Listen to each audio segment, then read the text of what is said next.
For centuries, the fall of the Roman Empire has been explained through a story of self-destruction, a narrative of corrupt emperors, endless banquets, and a society so bloated by luxury that it rotted from within. But the dirt tells a different story. These intact amphorae, excavated across Europe and North Africa, prove that 4th century Rome possessed a highly sophisticated agricultural network. Late imperial farmers were actually producing more food and generating higher total output than at any prior point in Roman history. The Western Roman Empire met its end through a violent, systematic dismantling from the outside. The irony of this collapse is that Rome engineered its own rivals. By projecting massive military power and accumulating vast wealth, the Roman state actively funded, trained, and unified the very adversaries who would eventually destroy it. Historian Peter Heather describes this as a kind of Newton's third law of empires.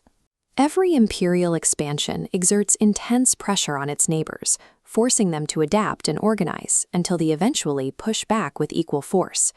To understand the death of the Western Roman Empire, we have to look past the myths of decadence and trace how a superpower forged its own executioners.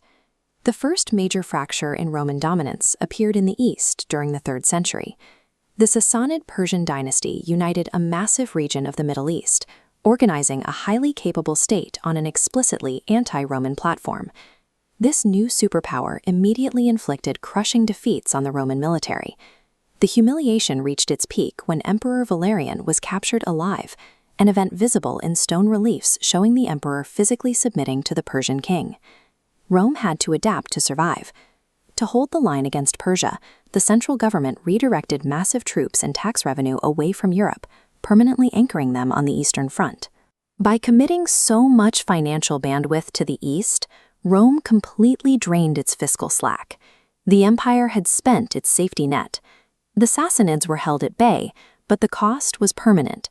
The Western Empire was left operating on a razor-thin margin, unable to afford military responses to any future crises. Meanwhile, along the northern borders in Europe, the people Rome called barbarians were rapidly evolving. The scattered, small-scale tribes of the early empire had been replaced by larger, more formidable coalitions. Centuries of proximity to the empire had poured wealth into Germanic Europe. Cross-border trade, diplomatic bribes, and mercenary wages created an economic revolution. Artifacts like this eagle brooch prove that highly specialized artisans were catering to a new class of wealthy Germanic elites. This influx of Roman wealth triggered fierce, violent competition to control the lucrative trade routes and the flow of imperial subsidies. Smaller groups had to either merge with their neighbors or be destroyed, forging highly militarized mega-coalitions. Rome accelerated this consolidation through its own aggression. Regular imperial raids into Germanic territory provided these groups with a shared threat, giving them every incentive to put aside local differences and unite. Through economic gravity and military pressure, the empire inadvertently forged well-armed rival nations directly on its own borders. The fragile balance shattered in the late 4th century.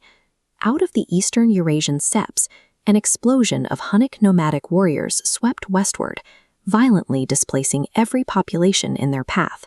Fleeing the Huns, the massive Germanic coalitions, including the Goths and the Vandals, were pushed straight across the Roman frontiers, seeking safety inside the empire. If these groups had arrived separately, Rome might have managed them. But with its financial safety net gone and its elite forces anchored in the east, the Western Empire was mathematically incapable of defeating so many massive armies arriving at once. The invaders quickly realized the empire was vulnerable. The Vandals pushed through Europe and seized North Africa, Rome's most prosperous agricultural province. This loss severed the vital tax revenue the empire relied upon to pay its military. From there, the math was brutal. Without the wealth of North Africa, the central government could not pay its soldiers. Without an army, it could not reclaim its land or stop further incursions. The state was suffocating. The final deposition of the Western Emperor in 476 AD shattered the central state, replacing 500 years of unified rule with a map of splintered barbarian kingdoms. The Eastern Roman Empire survived for another 1,000 years as the Byzantine Empire. But they survived because of concentrated wealth and geographic choke points, like the massive Theodosian walls, which kept the invasions at bay. The West had no such defenses. The fall of Rome offers a timeless lesson in the mechanics of power. Imperial projection operates on a feedback loop. Subjugating and battling neighbors ultimately forces them to adapt, unite,